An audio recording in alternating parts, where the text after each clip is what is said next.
Good evening, friends. This is Natarajan. Once again, I am bringing you live the view of Jupiter.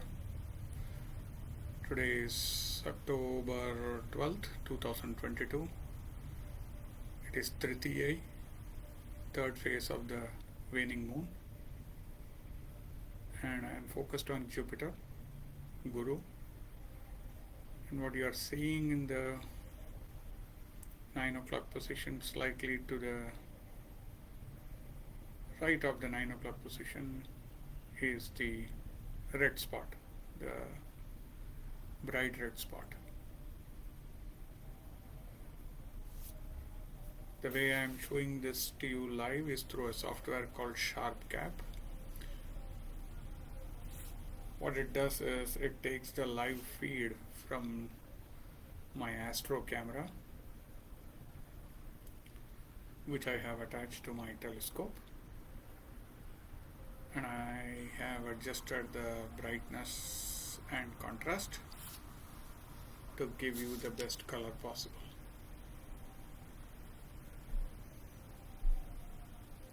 So if you have a decent camera and if you have a telescope, you can connect it to a software and you can share it with your friends, whatever you are able to spot in the night sky. So this is what it is. The resolution is at 1920 by 1080, which is about 2 megapixels. Not fancy. There are some better astro cameras. This is a very simple one. So I'm bringing it to a 2 megapixel camera.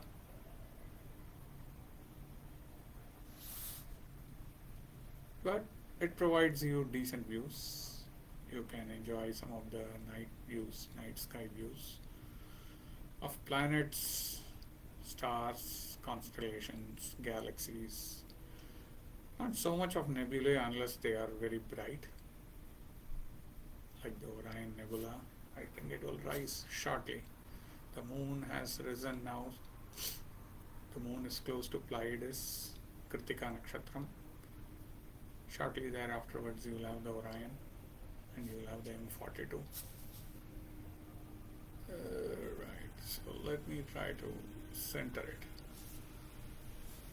I can enlarge this, but you will lose the details and resolution, and I'll have to keep adjusting more often. So there you go. Like I told you, you are losing some details, but you can still see the red spot. While I'm talking to you, you know what I'm going to do? I'm going to do a quick capture of about 100 frames.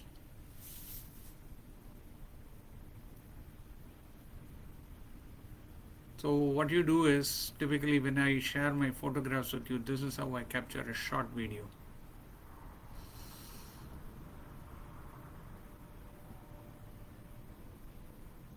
So what I do to that video is nothing but a lot of frames, right? Every second you have a lot of frames that are captured. So through a software I kind of center them, crop them, and then I break them into individual frames through a software again, and I stack each of that frame one on top of each other. What does that do? It improves the signal to the noise ratio, and therefore you are able to get a much better and a clearer picture and details. Then you take that stacked picture, you take it to a software program like GIMP or Photoshop, and then kind of clear out the background and improve the details. Not bad. Today the seeing conditions are pretty good actually. Few days back when I tried to bring it to you, it was very windy. So tonight it's quite calm. Weather is also pleasant. It's not like few days back it was terrible. If I was in any darker skies, probably I could have tried to bring you some other details of the sky. I like this. The bands of the Jupiter, they are pretty good. It's enjoyable. The more fancy equipment, you can see more details. And more than fancy equipment, I mean, more than a fancy camera, I mean a telescope of a bigger diameter, you will be able to collect more light, and therefore you will be able to resolve the details of whatever object you see much better. Ah, my hands are paining.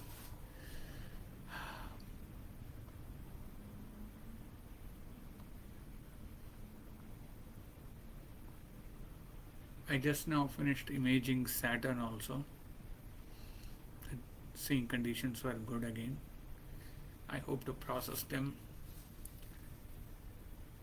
You know, the funny thing is, no matter how many times you do this, you never get tired of this. It's just fun to see a planet so far away with all these details and then sit and wonder what's out there. Can we discover a new asteroid, a new moon? Of course, all of this with a very limited gear that you have. Your gear may be limited, but your dreams are unlimited, infinite, you know. Hey. Oh, no, no, no, no, no, no, no, no, no, no, no, no, no, no. Come down, come down, come down. Come down, come down, down, down.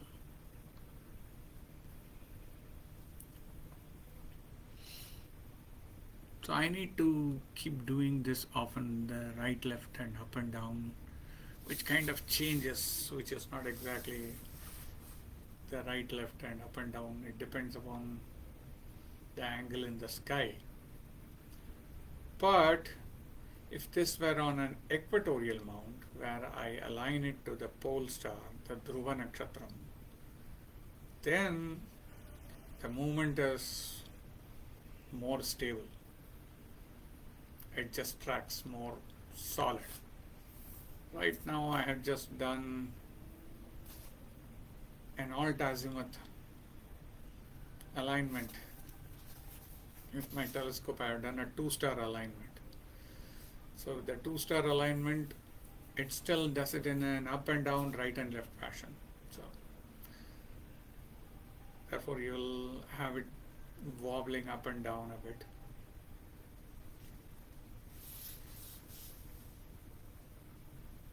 So that red spot, I mean, if I were to continue telecasting this, it will keep moving.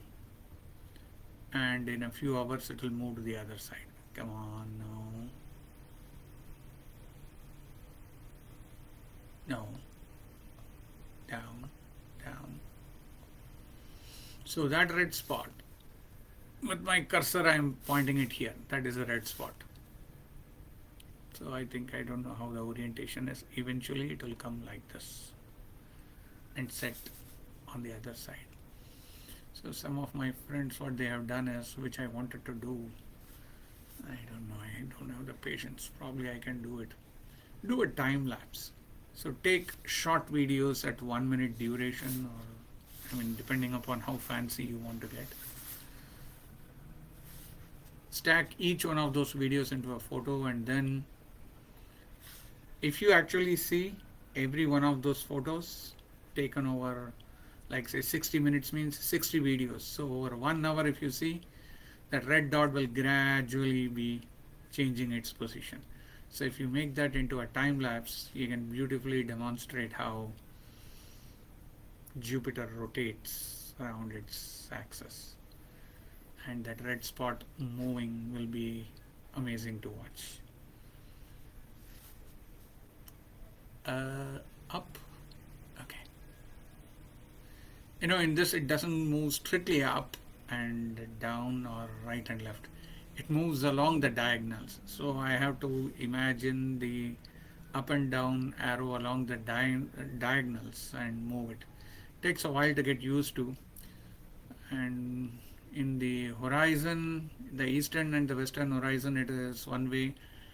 As it reaches the top, the directionality changes. the moon has risen. Today is the third phase of the moon, Tritiya. I think Karwa Chauth is tomorrow.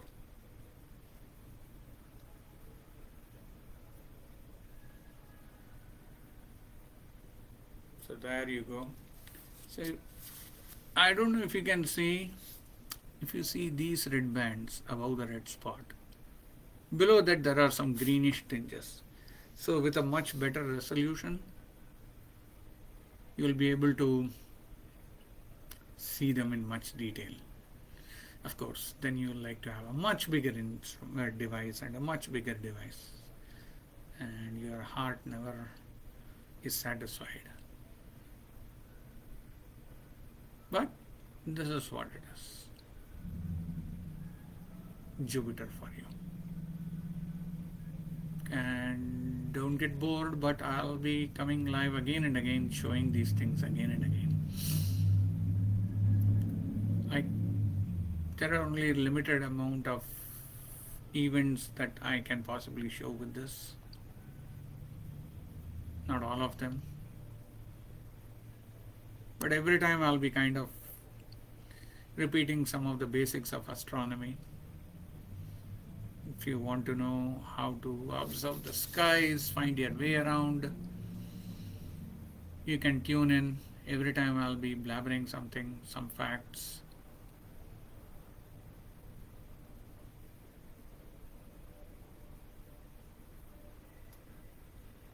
These are the bands of Jupiter.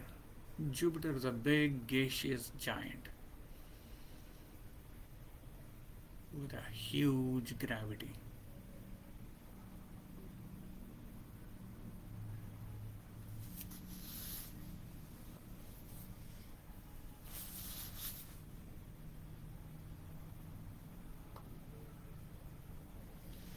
So I think I'll stop my video here.